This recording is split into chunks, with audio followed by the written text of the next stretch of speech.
নমস্কার বন্ধুরা, আজকে আমি একটা নতুন ব্লগ নিয়ে তোমাদের কাছে চলে এসেছি। মাথায় এটা মাথা থেকে বুঝতেই পারছো যে আমি এই মাত্র স্নান করে এসেছি।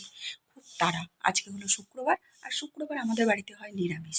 তো আমার এখনো পর্যন্ত স্নানটা হয়েছে, পুজো হয়েছে, আর এই যে বিছানা গোছানো, ঘরদোর মোটামুটি কমপ্লিট, কারণ ঘরদোর না গুছিয়ে তো আর পুজো করা যায় না। তো ঘরদোরটা কমপ্লিট হয়ে গেছে, কিন্তু রান্না এখনো হয়নি। এবার যাব রান্নাঘরে। আর হ্যাঁ, আজ থেকে আমি তোমাদের সঙ্গে রোজ আসবো, ঠিক আছে? তো চলো রান্নাটা করে নিই। চাল ভিজিয়ে রেখেছি। হ্যাঁ, হাঁড়িটা বেশ বড় না, হয়ে যায় আমাদের তিনজনের, সুন্দর হয়ে যায়। তো এই যে ভাতের চাল ভেজানো আছে, আর এখানে রান্না হবে ঝিঙে আলু পোস্ত আর করলা আলুর চচ্চড়ি। তোমাদের সঙ্গে বক বক করতে করতে রান্নাটা করে নিই, কারণ রান্নাটা না করলে আবার বর খেয়ে বেরোবে, দেরি হয়ে গেলে তখন আমার মুশকিলে পড়ে যাবো, জানলে।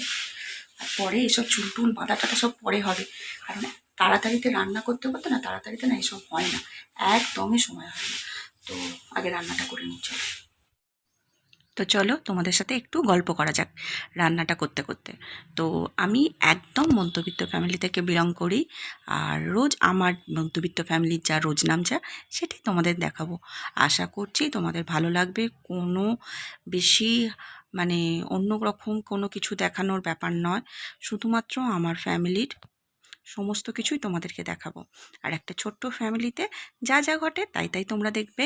আর এইগুলো যেহেতু আমার ব্লগে বলা হয়নি, তাই এখানে আমি চচ্চড়িটা করতে করতে স্কিপ করে বললাম। মটর ডালটা ভিজিয়ে রেখেছি, মটর ডালটা বেটে আলু দিয়ে তরকারি হবে। অন্যান্য দিন ঠিক আছে, কিন্তু এই নিরামিষের দিন না একটু অসুবিধা হয়ে যায় যে কী রান্না করব না করব। অত সবজিও তো কেউ অতটা ভালোবাসে না, আর এই করলা আলু বড়ি বেগুন দিয়ে চচ্চড়িটা সবাই খুব ভালোবাসে। তো এটার মধ্যে আমি সর্ষে বাটা দিই না, সর্ষে বাটা দেবো তো বর বলবে বুক জ্বালা করছে, ছেলে বলবে সর্ষে বাটা দিয়েছো কেন।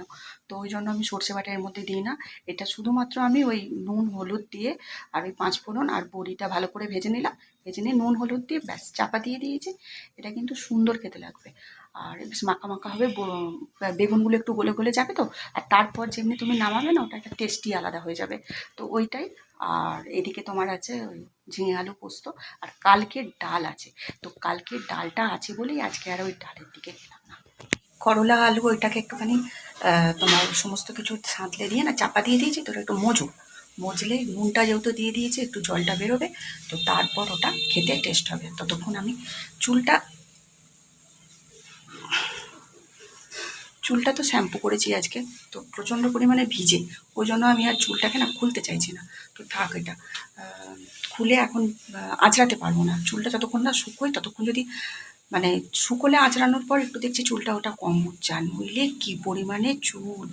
আর যদি ব্যাটা ছেলেদের পাতে, ছেলের পাতে কিংবা বরের পাতে একটি চুল যায়, তো ব্যাস বাড়িতে একদম দক্ষ চক্ষু বেঁধে যাচ্ছে। তো এই কারণে আমি যখনই রান্না করি একদম চুলটাকে টঙে তুলে রান্না করি। বাবা রান্না কমপ্লিট হলো তারপর, এটা সবাইরই একটা টাইম হয়, একটু বেশি চুল পড়ে, তারপর আবার ঠিক হয়ে যায়। কিন্তু এর জন্য অত চিন্তার কিছু নেই, সবাইরই মোটামুটি হয় এটা। তো যাই হোক, চলো রান্নাটা দেখি। এই দেখো উচ্ছে চচ্চড়িটা, দেখলে আমি তোমাদের বললাম এইভাবে করবে, খেতেও টেস্টি হবে, আর ওসব অম্বল বুক জ্বালা বদহজম এসব থেকে দূরে থাকা যাবে। এবার করব ঝিঙে আলু পোস্ত।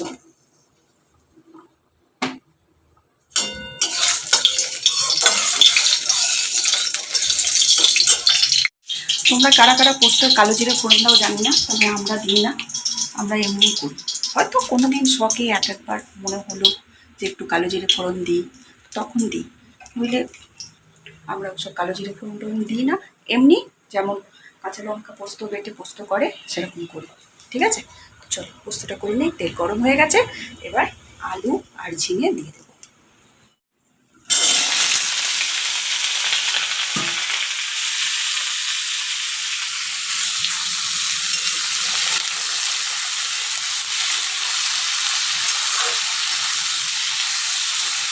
দিয়েছি, এবার ও থেকে জল বেরোবে। আর এখানে অন্ধকার, কারণ ঘরে কেউ না থাকলে শুধু শুধু তো লাইট জ্বেলে লাভ নেই, তো ওই জন্য অন্ধকার করা আছে। তো চলো পরে আবার কথা বলছি।